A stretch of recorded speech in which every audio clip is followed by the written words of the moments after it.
ঈদুল ফিতর অর্থ হচ্ছে রোজা উপবাস ভাঙার আনন্দ। মুসলমানদের সবচেয়ে বড় দুইটি ধর্মীয় উৎসবের মধ্যে একটি, আরেকটি হলো ঈদুল আজহা। ধর্মীয় পরিভাষায় একে ইয়াউমুল জায়েদ অর্থাৎ পুরস্কারের দিবস হিসেবে বর্ণনা করা হয়। দীর্ঘ এক মাস সিয়াম সাধনা এবং সামর্থ্যবানদের ফিতরা ও জাকাত আদায়ের পর মুসলমানদের এই দিনটি ধর্মীয় কর্তব্য পালন সহ খুব আনন্দের সাথে পালন করে থাকে। এই দিনে তারা একে অন্যকে ঈদ মোবারক বলে শুভেচ্ছা জানায়। ঈদের নামাজ পড়তে যাওয়ার সময় জোরে জোরে এই দোয়াটি বলতে হয়, আল্লাহু আকবার, লা ইলাহা ইল্লাল্লাহু, আল্লাহু আকবার ওয়ালিল্লাহিল হামদ।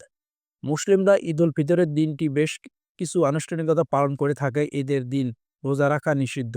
এই দিনটির জন্য একটি নির্দিষ্ট নামাজও মনোনীত করা হয়েছে। দান খয়রাতে একটি বাধ্যতামূলক কাজ হিসেবে ঈদের নামাজে যাওয়ার আগে গরিব ও অভাবীদের অর্থ জাকাত উল ফিতর নামে পরিচিত প্রদান করা হয়। ঈদের নামাজে জনসমাজের সঙ্গে একটি খোলা জায়গায় যেমন মাঠ, কমিউনিটি সেন্টার বা মসজিদে আদায় করা হয়। এই নামাজের জন্য কোনো আজান দেওয়া হয় না এবং এটি শুধুমাত্র ২ রাকাতের মাঝেই সীমাবদ্ধ, যার মধ্যে একটি পরিবর্তনশীল পরিমাণ তাকবীর আল্লাহু আকবার বলা হয় এবং নামাজের অন্যান্য উপাদান পালনের ইমামের শাখার ভিত্তিতে ভিন্ন হয়ে থাকে। ঈদের নামাজের পর খুতবা প্রদান করা হয় এবং তারপরে বিশ্বের সকল জীবের জন্য আল্লাহর ক্ষমা, দয়া ও শান্তির আশীর্বাদ যেন প্রার্থনা করা হয়। খুতবা মুসলমানদের ঈদের বিভিন্ন আচার অনুষ্ঠান যেমন জাকাত প্রদানের নির্দেশ দেওয়া হয়। শুক্রবারে যেমন নামাজের আগে খুতবা দেওয়া হয়, সেখানে ঈদের নামাজের পর প্রদান করা হয়। কিছু ইমাম বিশ্বাস করেন যে ঈদের খুতবা শোনা ওয়াজিব। নামাজের পর মুসলিমরা তাদের আত্মীয়-স্বজন, বন্ধু-বান্ধব, পরিচিতদের সাথে দেখা করে বা বাড়িতে যায় এবং মৃত আত্মীয়-স্বজনের কবরে গিয়ে তাদের স্মরণ করে এবং তাদের জন্য দোয়া করে।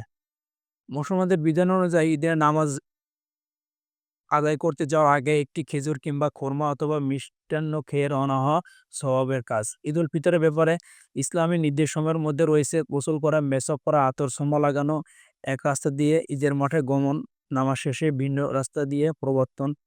এছাড়াও সর্বযুগে অজু গোসলের মাধ্যমে পরিষ্কার-পরিচ্ছন্ন হওয়ার বিধান রয়েছে। ইসলামে নতুন পোশাক পরিধান করা বাধ্যতামূলক না থাকলে বিভিন্ন দেশে তা বহুল প্রচলিত একটি রীতি পরিণত রয়েছে। ছেলে হবে কিনা, মেয়ে হবে কিনা, স্ত্রী হবে কিনা, আত্মীয় স্বজন হবে কিনা, পাড়া প্রতিবেশী হবে কিনা, আজকে তোমাকে যতই পাওয়া দেওয়া হোক না কেন, কিন্তু ওই দিন শাস্তি তোমাকে একা ভোগ করতে হবে, কেউ তোমার পাশে আসবে না।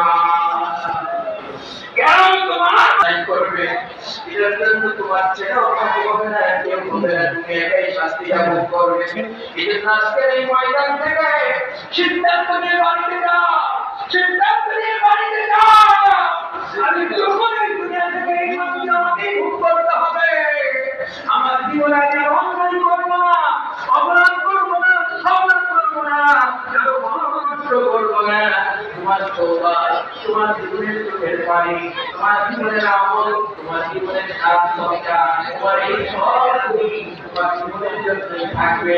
এজন্য আমি যারা বসে আছে, আমি আপনাদের কিন্তু বলতে চাই, এই সাকিনা শরীফে আমাদের এই সবাইকে জীবনের কাজে লাগানোর জন্য জীবনের শিক্ষা কাজে লাগানোর জন্য আমার জীবনে যেন কালিমুক্ত হয়ে আমি যেতে পারি, অন্যায় মুক্ত হয়ে যেতে পারি।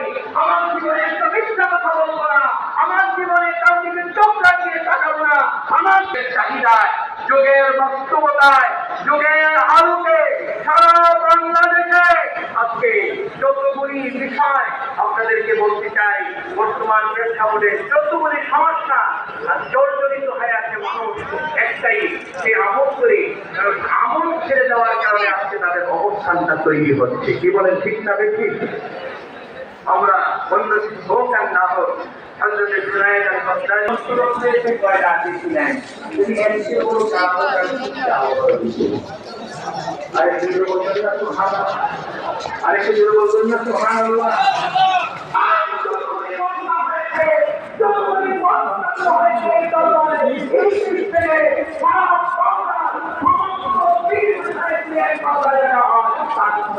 হবে না।